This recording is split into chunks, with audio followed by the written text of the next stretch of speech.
আসসালামু আলাইকুম। ইত্তেবাদুল হুদা নাহমাদু ওয়া নুসাল্লি আলা রাসূলিল কারীম। সকলকে যারা উপস্থিত আছে হেদায়েত রহমত দিয়ে আমি শুরু করছি। আল্লাহ আল্লাহ রসুলের নামে আমি আরম্ভ করছি।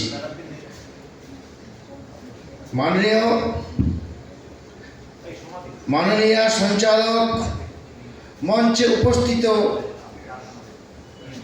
বিভিন্ন চাইল্ড ধর্মগুরু, যাজক, পাদ্রী যারা এসেছেন, তাদের আমি আন্তরিক ভালোবাসা দিয়ে এবং অনুষ্ঠানে যারা আছেন তাদেরও দিয়ে দু চার কথা বলবো ম্যারেজ সম্পর্কে। গতকাল আমাদের অনুষ্ঠান ছিল সারা বাংলা ম্যারেজ অ্যাসোসিয়েশনের সেন্ট্রাল ইউনিয়ন বন্দে ভারতে। সেইখানে কিন্তু আমাদের চাইল্ড নিয়ে আলোচনা হয়েছে।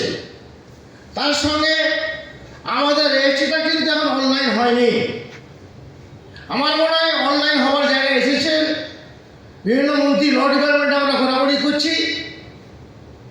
আমরা মনে হয় এটা পেলে আর আমাদের হবে না, কোনো কম বয়সী মেয়ে রেজিস্ট্রি হবে না। তার সঙ্গে সঙ্গে আমাদের রেজিস্ট্রিটা থেকে খুব একটা বড় একটা হয়নি, সেটা আমি বলবো।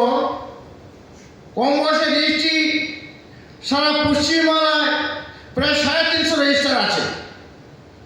গত বছর আমি ঠিক এই টাইমে আমরা প্রশিক্ষণ শিবির করেছিলাম বিভিন্ন ডিস্ট্রিক্টের ডিএমকে ডেকে নিয়ে। তার সঙ্গে সঙ্গে বিভিন্ন মিনিস্টারও ছিল, দীঘায় করেছিলাম।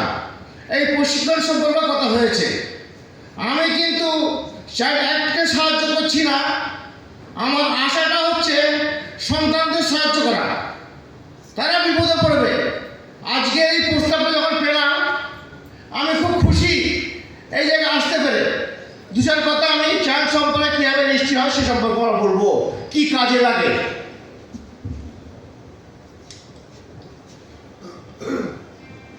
আজকের অনুষ্ঠান উদ্যোক্তা জীবিকা ডেভেলপমেন্ট সোসাইটিকে আন্তরিক শুভেচ্ছা।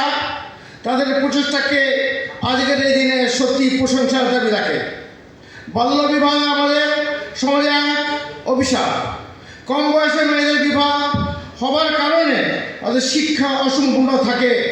সেই কারণে তাদের সন্তান সন্ততি জীবনে জ্ঞানের আলোয় পৌঁছতে পারে না। কম বয়সে তাদের সন্তানদের জন্ম দিতে গিয়ে বহু অকালে প্রাণ হারায়।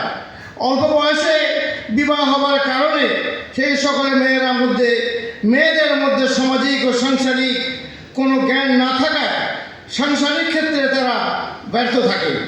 সাংসারিক কোনো গুরুত্বপূর্ণ সিদ্ধান্ত তারা সঠিকভাবে গ্রহণ করতে পারে না। সমাজে তাদের কোনো ভূমিকা থাকে না। পরিস্ফুট শরীরের মন বিবাহ কিছু দিনের মধ্যেই সাংসারিক কর্তব্য পালনে অসমর্থন হবার কারণে সংসারে শিখছে অশান্তি, যার ফলে বিবাহ বিচ্ছেদ। একজন ম্যানেজার হিসেবে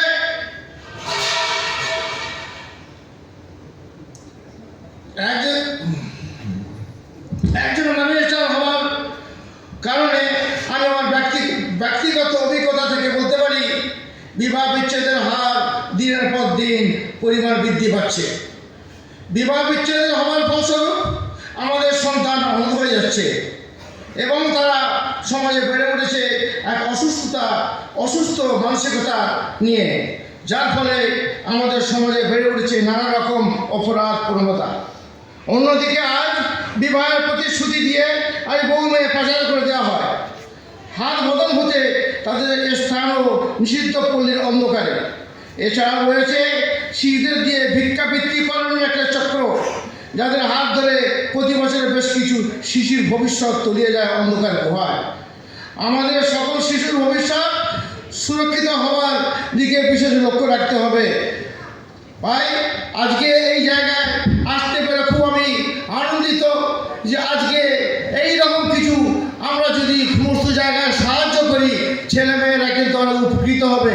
আজকে আমি এসেছি, আবার বলছি, এই চাইল্ড অ্যাক্টকে সাহায্য করতে আসিনি, আমি আমাদের ছেলেমেয়েদের সাহায্য করতে এসেছি। তারা যদি এই গাড়ি থেকে যদি সরে থাকে, তাদের অনেক আগামী দিনে কাজটা অনেক ভালো হবে। তার সঙ্গে সঙ্গে বলি, আমরা যে রেজিস্ট্রিগুলো করি সেই রেজিস্ট্রিগুলো বড় একটা 18-21 নিচে করি না। একটা কেস বর্তমানে হয়েছে, ছেলে কিন্তু জেলে আছে, সেটা হচ্ছে জগাচা থানা।